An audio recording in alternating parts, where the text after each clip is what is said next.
India team बआसानी ये match जीत जाएगी। ये तो हालत ऐसी है, टेस्ट में तो बहुत ज़बरदस्त है और स्टैंडिंग परफॉर्मेंस है। बाकी ओडीआई में तो भाई टाटा बाई बाई हो जाएगा। रोहित शर्मा को टीम से निकाल दिया, एकदम सर पर बोझ बन गया था। मैं बहुत रिस्पेक्ट करता था रमीज़ राजा का, बहुत अच्छा समझ नहीं आते इंडियन टीम पाकिस्तान तो हम वर्ल्ड कप खेलने नहीं जाएंगे वनडे का।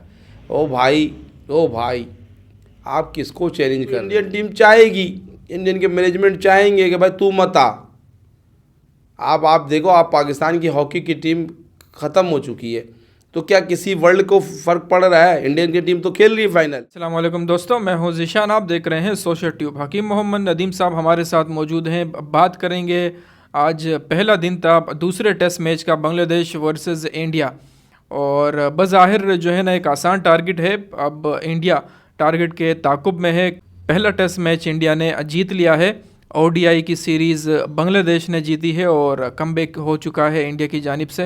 अब क्या लगता है दूसरे टेस्ट मैच में मुश्किल होगी इंडिया को, या ये भी बासानी जीत जाएगी इंडिया की टीम? बिस्मिल्लाहिर्रहमानिर्रहीम, अस्सलाम वालेकुम व्यूअर्स। सबसे पहले तो इंडियन टीम जो है ना टेस्ट मैच में हावी है, टेस्ट जीती है, उसके मुबारकबाद देते हूँ कि कॉन्ग्रेचुलेशन। बाकी ये कि ये मैच देखने से अंदाज़ा तो यही लग रहा है कि इंडिया टीम बआसानी ये मैच जीत जाएगी। जो मेरे परसेंटेज के हिसाब से है कि ये भाई ये सीरीज़ आराम से जाएगी। वैसे बांग्लादेश देता तो नहीं है, आपने देखा होगा कि आसानी से दिया नहीं है। साहब का आप रिकॉर्ड उठा के देखें तो उन्होंने न्यूजीलैंड को भी हराया है, अपने होम ग्राउंड में ऑस्ट्रेलिया को हराया है और पाकिस्तान को टफ़ टाइम दिया है। तो अनफॉर्चुनेटली कि नहीं संभल पाया, लेकिन मुझे नहीं लगता कि अब बांग्लादेश इंडिया को फंसा सके। लेकिन क्रिकेट है, आखिरी बॉल तक आप नहीं कह सकते हैं। जैसे आपने देखा ही होगा क्रिकेट में कि भाई कुछ भी हो सकता है। तो मेरे हिसाब से वैसे जो एक हमारे जो कमेंट्स है उस हिसाब से राय से तो ये है कि इंडिया ये मैच विन करके सीरीज़ जीत जाएगा। बाकी रह गया है कि बांग्लादेश ने अच्छा अपना जो है ना शुरुआत किया वनडे से।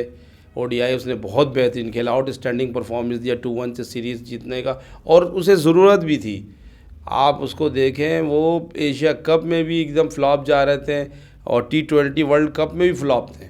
एक टाइम ऐसा खुशी उनके था कि भाई अगर पाकिस्तान को वो हराते हैं तो सेमीफाइनल में पहुंच जाते हैं।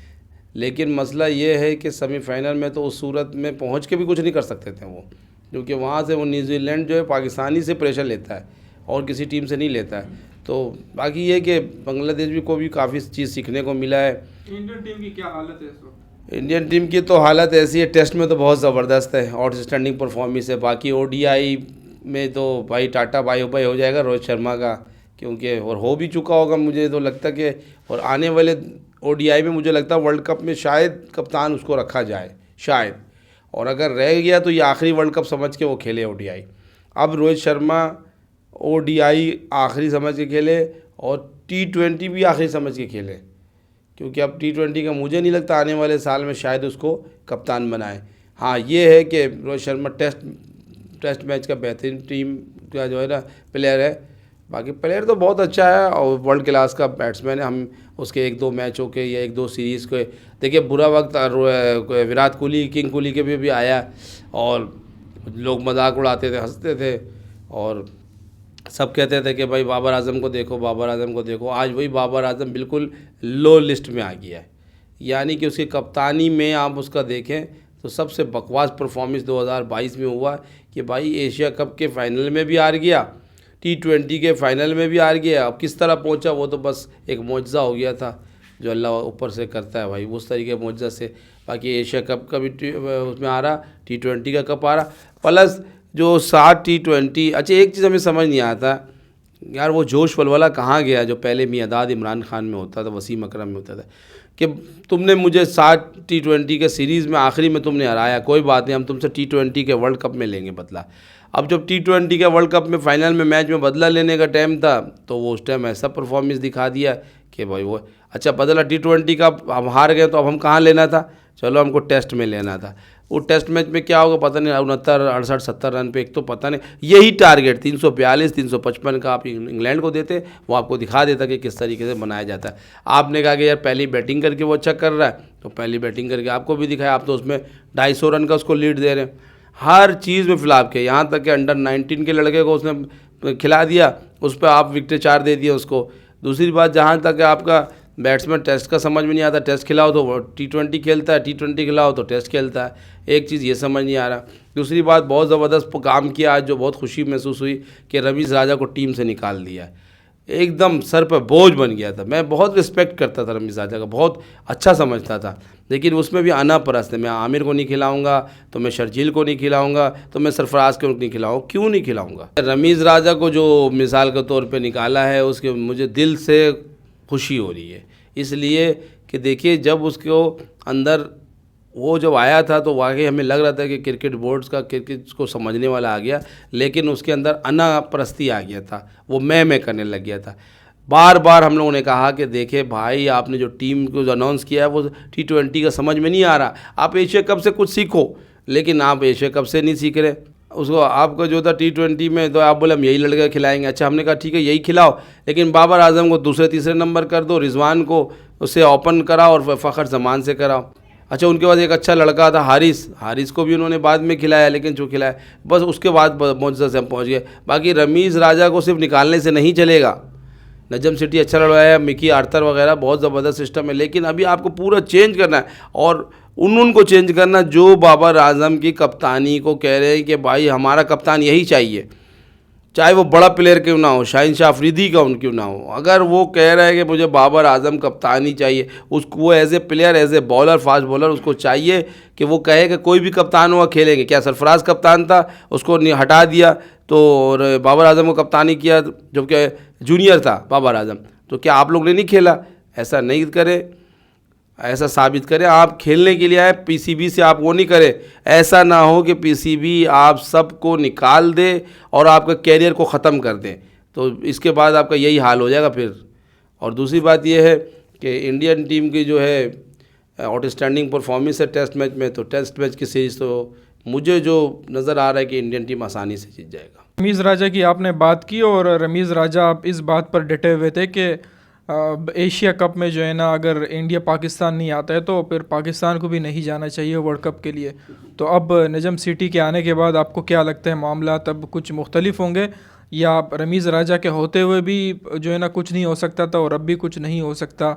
आपको क्या लगता है, एशिया कप पाकिस्तान में होगा या बाहर होगा, या ऐसी कंडीशन में कराने नहीं चाहिए पाकिस्तान में? आप इस पर क्या कहेंगे? देखिए, रमीज़ राजा ने एक बात तो ठीक कहा था, लेकिन अब रमीज़ राजा से ये सवाल भी तो पूछना चाहिए कि भाई आपने जब पहले टेस्ट मैच पिच बनाया था, कौन सा बनाया था? बना हुआ बनाया था कि असल आउट ही नहीं हो रहे थे हैं? ऐसा पिच थोड़ी बनाया था। आपको तो ऐसा चाहिए कि परफॉर्मेंस रिज़ल्ट आए। वो तो बेन स्टोक्स की मेहरबानी कि उसने कहा हम हारे या जीते, हमें रिज़ल्ट चाहिए, वरना उनको आप आउट नहीं कर सकते थे। 5 दिन तक वो विकेट जैसी बनी हुई थी, तो ऐसा तो उस वजह से तो रमीज़ राजा के साथ अच्छा ही किया। अच्छा, दूसरी बात आ जाता है कि भाई अब रमीज़ राजा ने कहा था कि भाई एशिया कप अगर यहाँ नहीं आते इंडियन टीम पाकिस्तान तो हम वर्ल्ड कप खेलने नहीं जाएंगे वनडे का। ओ भाई आप किसको चैलेंज कर रहे हैं? क्यों बेवकूफ़ियानियल बात कर रहे हैं? दूसरे वो तो इंडियन टीम चाहेगी, इंडियन के मैनेजमेंट चाहेंगे कि भाई तू मत आ। आप देखो, आप पाकिस्तान की हॉकी की टीम ख़त्म हो चुकी है, तो क्या किसी वर्ल्ड को फ़र्क पड़ रहा है? इंडियन की टीम तो खेल रही है, फाइनल सेमीफाइनल भी खेल रही है, क्वार्टर फाइनल भी खेली। इसी तरह फुटबॉल में एशिया कप में इंडिया टीम पहुंची हुई है, आपकी टीम तो एशिया कप में भी नहीं पहुंची हुई। फुटबॉल में स्क्वैश आपका तबाह बर्बाद हो गया है। कौन पूछ रहा हो भाई? एक ही गेम हो गया जिससे दिल लोगों को तस्कीन मिलता है, खुशी महसूस होती है, आप उस चीज़ में बदमाशी कर रहे हैं। आपके कहने से कुछ नहीं होगा। आईसीसी को 75%, मैं तो कहूँगा 90% इंडिया चला रहा है। तो देखो भाई, जो चला रहा है उसके तो जय होंगे, चाहे आप थोड़ा सा दिमाग से इस बात सोचो। और दूसरी बात है, ठीक है वो कह रहा है तो वो गलत भी नहीं कह रहा है। एशिया कप अगर बिलफर्ज पाकिस्तान में होता है और सपोज़ करो कोई अनहोनी हो जाती है, मेरे मुंह में खाक, तो यार वो हमारे बुराई तो होगा। हमने जो इतने मुश्किल से मेहनतों से टीमों को बुलाया है, तो वो तो टेस्ट वनडे में जो आगे खेल के जा रहे T20 में, वो तो वो उससे भी हम चले जाएंगे। वो तो कहेंगे भाई हम यहाँ PSL भी नहीं खेलेंगे। याद होगा PSL आप बाहर मुल्कों में करवाते थे, तो PSL अल्लाह के शुक्र से अब यहाँ आ गया। T20 आपका खेलने आ रहे, वनडे खेलने आ रहे, टेस्ट के लिए बस करो, बहुत है, हम इतना बड़ा मैनेजमेंट नहीं संभाल सकते। दूसरी बात ये कहना चाहता हूँ कि भाई देखो, अभी आप 2 से 3 साल एक एक टीम को बुलाएं, उनसे T20 खेले, वनडे का सीरीज़ खेले, टेस्ट का खेले। अभी हम देखें बहुत पीछे है, क्योंकि हम बहुत पीछे रह चुके हैं। एक 10 साल 12 साल कम मुद्दत नहीं होता, उसमें हमारे पास कोई आता ही नहीं था। PSL खेलने के लिए भी हमें UAE का न्यूट्रल ग्राउंड लेना पड़ता था।